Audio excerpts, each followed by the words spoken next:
Welcome to the second episode of What's Buzzing on Motlow. Today we have Professor Davenport as our guest today. So today we'll be talking about competition that I heard that you wanted to do, like a competition for speech.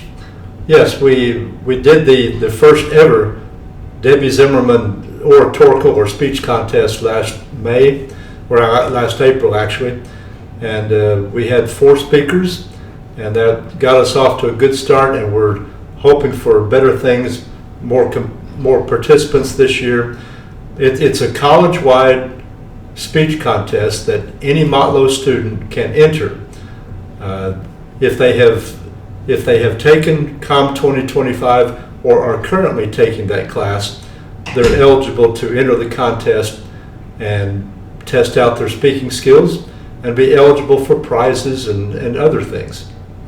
Perfect. Before we get into details and more in depth of the speech contest and everything, I would like to give you this gift from us. Oh, thank you. Christmas already. Thank you. Yeah. So I got a list of questions I wrote down. So my first question is, what are the guidelines? Are there any guidelines that you want for the competition? Any requirements? Well, as I just mentioned, those who enter the contest should have either completed the COM 2025 class, the public speaking class, or they may be currently taking that class this semester. Okay. And it's a 6 to 10 minutes persuasive speech that I'll say a little more about, but that's really the only qualification, is that they've either taken the class or are currently taking the class. Okay. And that can include dual enrollment students as well. Dual enrollment, all right. My second question is, what are you hoping to accomplish with the speech? I'm hoping to encourage a lot more students to enter the contest and give them more experience in public speaking, not only preparing but delivering public speeches, because that's the #1 skill that employers are looking for, effective communication skills. And so this is a great event to participate in, to give them more practice and experience, and it can look good on a resume. I agree. My third question would be, what is the goal for the contest? But I think you probably summed it all up. Well, certainly we would like to have more than 4 students. 4 students. But if we have 20 or more students, we will have a semifinal round in which they will submit videotape speeches to be evaluated. And then the top 10 from that semifinal round will go into a final round, probably 2 weeks later. And I will say that we're hoping to have the final round around February 17th. So if the videotape speeches could be submitted early in February or late January, we can have time to evaluate those speeches and then do the final round around February 17th at the Moore County campus. All right. I would say that kind of summed up some of the questions I have, but I do have a few in my mind right now. Okay.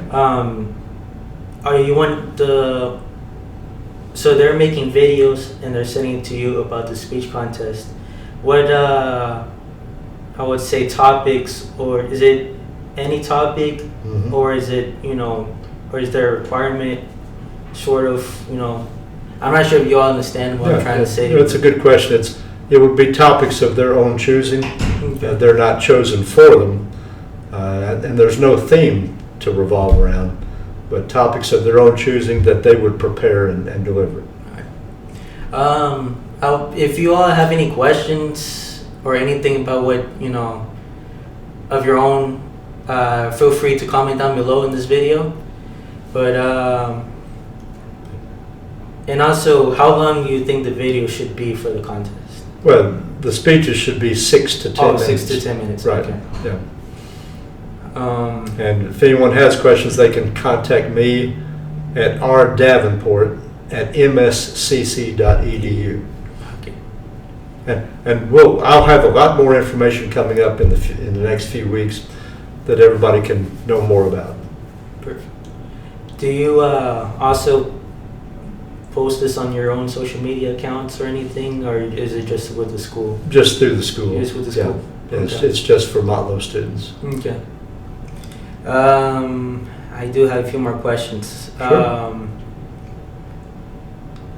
What was it? What is the...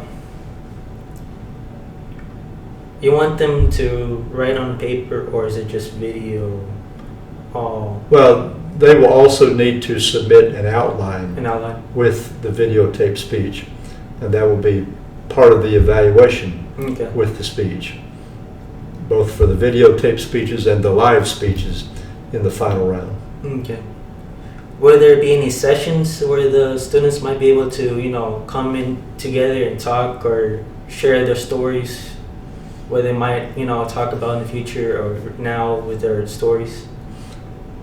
What exactly do you mean by their stories? Like session where they will come and communicate with their speeches and like practice or, ask, opinions maybe? That's a possibility. Okay. Professor Whiting and I have talked about using the media center for them to practice speeches and maybe get constructive feedback from other students or other people as they prepare those speeches. Okay. I think I got two more questions. Sure. So, is there another faculty or staff that's helping you with the speech contest, or is it just you? No, Professor Whiting, Professor Stockdale Okay. will be helping. Professor Stockdale especially will be one of the evaluators during the semifinal round, and then in the final round they will both help me with different things that evening, Okay. tabulating scores, other things, recording. Yeah. Yeah, and then there'll be other Motlow professors, communication professors all across the 4 campuses that will be helping as Okay. well. For the final round, we might have guest judges. Like last year, we had 2 from MTSU, plus Professor Debbie Zimmerman, for whom the contest is named. Okay. She's Professor Emeritus now, but we decided to name it after her because of her long years of experience with speech and theater at Motlow. Okay. The reason why I ask, because maybe some of the viewers, probably most of them will come here, but if they can't get in touch with you, like maybe one of the professors will be able to help you, but you summed it up. Yes. Uh-huh. I think my last question would be, or maybe second to last, if I think of another one right now. Mm-hmm. Is there any? Trying to think of how I'm gonna say it. How many students will you expect for this year, for this semester, to be in the competition? Like more or less, so and so. Yeah, that's hard to say. Okay. I'm going to start promoting it hot and heavy in the next few weeks. Some of them could think about it over the holidays. Yeah. And decide in late January to enter the contest, but it's hard to put a number on it. I said earlier I would hope to have at least 20, but like I said, it's open to any Motlow student who's interested, who would like to gain more experience in public speaking and communicating in that way. So I'm just hoping to help grow it, make it bigger. This is only the second year for the contest, so it's hard to predict how many students might participate. Because I understand, you might have a little bit, but then later on, once the semester comes by or a year, then you're gonna have a whole group to help you out with the speech contest. Yeah, we're going to continue doing this contest, so the more popular it becomes, the more students will participate. Right. I think that sums up all of my questions. Like what I mentioned earlier, if you all have any questions, feel free to comment down below in the comment section. I'll look at it later because I'm always watching the videos, revising and everything. So I'll just look at it and then I'll talk to Professor Davenport later. Maybe we'll do another interview with him later on about more in depth of this. Mm-hmm. Maybe I'll come up with better questions and we'll do a second interview maybe. Don't ever apologize. But thank you, Professor Davenport, for being in the interview or the second video for our podcast. Great. Thank you very much for inviting me and giving me a chance to start promoting it. Yeah, thank you. And I can't wait to see how this goes with the speech contest. Thank you very much. Thank you. Thank you for coming. You're welcome. Everyone have a good day. Bye, guys. This is the end of the video. Bye. I'll see you guys next week.